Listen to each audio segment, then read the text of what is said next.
He's working late again. Dear Margaret, my mother-in-law said sweetly over the phone. You know how demanding his clients are. I looked at the security camera feed on my laptop. My husband, David's car, was parked outside a fancy apartment building across town. Of course, Margaret. Thanks for telling me. My name is Olivia. I'm 34, and I'm watching my 10-year marriage fall apart, piece by piece. The worst part isn't just that David is cheating, it's that his whole family, especially his mother, is helping him lie about it. You should try to understand, Margaret went on, her voice full of fake sympathy. Running a law firm is stressful. Sometimes he needs relief. I muted the call and laughed bitterly. Relief? Was that what they were calling his 26-year-old paralegal now? I unmuted. You're right, Margaret. I'm sure David is very stressed. On the screen, I saw the young woman get into his car. Right on time. That's the spirit, dear. Just be patient. He always comes home, doesn't he? Yes, he did. Smelling like expensive perfume we couldn't afford on just his salary. I glanced at my second screen, spreadsheets of every suspicious transaction, every late-night meeting, every lie. I appreciate your concern, Margaret, but I have to go. Work is calling. I hung up before she could reply. My eyes stayed on the screen as David's car drove away. 3 months ago, I would have cried. 3 months ago, I still believed his excuses. But that was before I found a marriage registration form for Thailand in his briefcase. Before I learned he planned to marry his mistress without divorcing me or splitting our assets. My phone buzzed. A message from my private investigator. Meeting confirmed, full proof collected. I smiled. David had no idea about the hidden camera in his office. The one that caught him telling his mistress just yesterday. Once we're married in Thailand, Olivia won't know anything. The house, the firm's assets, they'll all stay mine. My laptop dinged. An email from our accountant confirming the shady transactions I had flagged. David thought he was being sneaky, moving money into a secret account.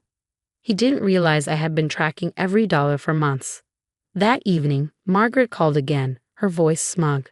David just called me. He's closing a huge case tonight. Isn't it wonderful how hard he works? I pulled up a hotel receipt on my screen, a luxury suite booked under his company card. Yes, Margaret. Really wonderful. You know, Olivia, she hesitated, pretending to care. If you put more effort into your looks, maybe you wouldn't work such long hours. I thought about my designer clothes, my daily gym sessions, my successful career. None of it mattered to Margaret. To her, I would never be good enough for her son.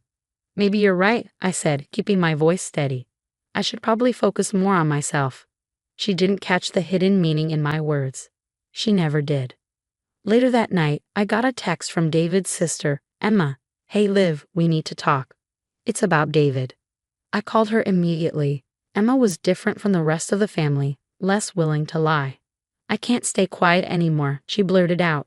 David's planning something awful. He and Mom, they're hiding money. He's marrying that girl in Thailand next month. Since there's no legal divorce or asset split, they think you'll get nothing. I leaned back, sipping my coffee. I know, Emma. You know, she sounded shocked.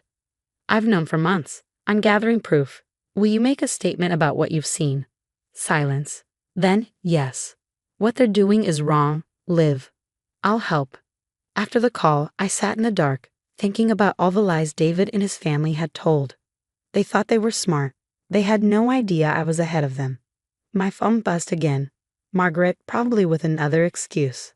I ignored it. Soon, they'd all realized just how badly they had underestimated me. The front door opened. David walked in, trying to be quiet. I cleared my screens and put on my usual act. Working late again. I called out. He stopped in the doorway, loosening his tie, flashing a guilty smile. Big case. You know how it is. I smiled back. Of course. Your mother called to tell me. His shoulders relaxed. Good old Margaret, always covering for him. If only they knew what was coming. Everything changed 3 weeks later, when Margaret made her first mistake. I was reviewing security footage in my office when she called, her voice unusually agitated. Olivia, dear, I need you to sign some papers for the firm. Just some routine documents. I can bring them by today. I smiled, knowing exactly what those routine documents were. My PI had already obtained copies, transfer of ownership forms that would remove my name from our joint properties. all part of David's careful plan to leave me with nothing. Of course, Margaret, I'm working from home today. Stop by any time. She arrived an hour later, clutching a manila envelope and wearing her fakest smile. I'd set up a hidden camera in the living room, ready to capture everything. These just need your signature, she said, spreading the papers on the coffee table. David mentioned you've been so busy lately, he didn't want to bother you with paperwork. I picked up the first document, pretending to read it carefully. How thoughtful of him. And you bringing these by yourself. Well, you know how it is. Family helping family. She patted my hand condescendingly. I pulled out my phone and started recording. Before I sign, Margaret, could you explain exactly what these documents are for? She shifted uncomfortably. Just routine property transfers, dear. Nothing to worry about. Nothing to worry about? I met her eyes steadily. Like David's upcoming trip to Thailand? Nothing to worry about there either. The color drained from her face. I don't know what you're talking about. I pulled out my laptop and turned it toward her. On the screen was a video of David and his mistress in his office, discussing their marriage plans. Margaret's hands began to shake. How did you? I know everything, Margaret. The affair, the hidden assets, the plans for a secret marriage. I have proof of all of it. I started playing another video, this one of Margaret herself, helping David move money between accounts. You've been spying on us? Her voice rose with indignation. No, Margaret. I've been protecting myself. Did you really think I was that stupid, that naive? She stood up abruptly, gathering the papers. You'll regret this. David will never forgive you for going behind his back. I laughed, actually laughed. Like he went behind mine? Like you helped him do it? Does Emma know about all of this too? At the mention of Emma, Margaret froze. Leave your sister-in-law out of this. Too late. She came to me weeks ago, told me everything. She's willing to testify about what you and David planned. Margaret sank back onto the couch, her carefully maintained facade crumbling. He's my son. I was protecting him. No, you were helping him commit fraud. Would you like to see the evidence I've gathered? The bank records? The hotel receipts? The property transfer documents you tried to hide? Tears began to form in her eyes, but I felt no sympathy. This woman had spent years undermining me, helping her son deceive me, all while pretending to be a caring mother-in-law. What do you want? She whispered. I want you to call David. Right now. Tell him to come home immediately. Her hands trembled as she pulled out her phone. I listened as she made the call, her voice breaking as she told him it was an emergency. Within 20 minutes, I heard his car in driveway. David burst through the door, then stopped short at the scene before him. His mother in tears, me calmly sitting with a laptop full of evidence. What's going on? He demanded. Show him, Margaret said quietly. I turned the laptop toward him and started playing the videos, one after another, irrefutable proof of his deception. His face went from anger to shock to fear. How long have you known? He finally asked. Long enough to document everything. The affair, the fraud, the plans for Thailand. Did you really think I wouldn't figure it out? He ran his hands through his hair, a gesture I once found endearing. Now it just seemed pathetic. Olivia, we can talk about this. No, David, we can't. But your lawyer can talk to mine. I handed him a business card. Everything goes through them now. You'll ruin him, Margaret protested weakly. No, Margaret. You and David did that yourselves. I just gathered the evidence. David started pacing, his legal mind probably racing through scenarios. The firm will survive, but not with you at the helm. The partners might be interested in knowing how you've been mishandling client funds to finance your affair. His face went pale. You wouldn't. Try me. I stood up, gathering my laptop. I've arranged for a hotel room. You can stay here tonight, pack your things. But tomorrow, I want you gone. Margaret stood too, her earlier confidence replaced by defeat. All this time we thought. You thought I was weak, naive, easy to manipulate. I smiled.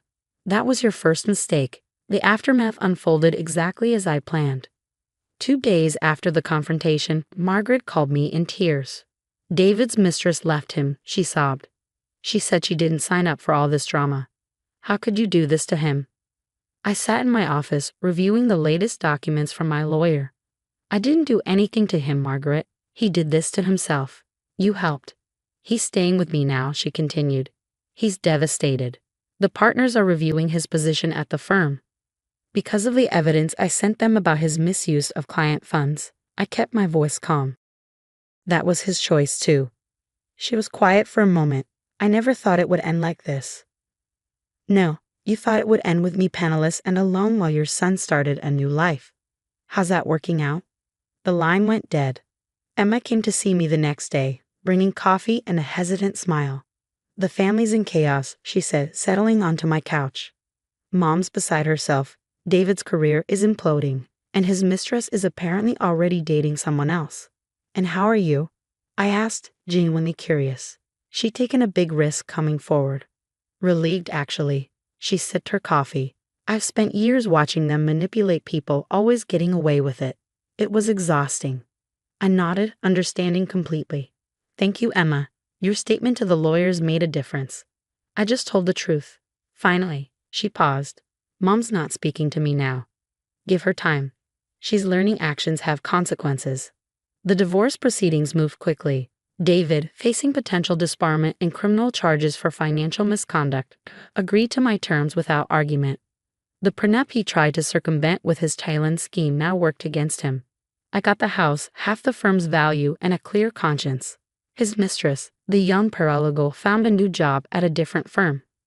Last I heard, she was dating one of the partners there. David's careful plans had crumbled so completely, it was almost sad.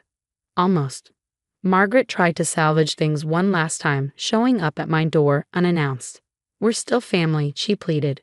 Can't we just forget all this unpleasantness?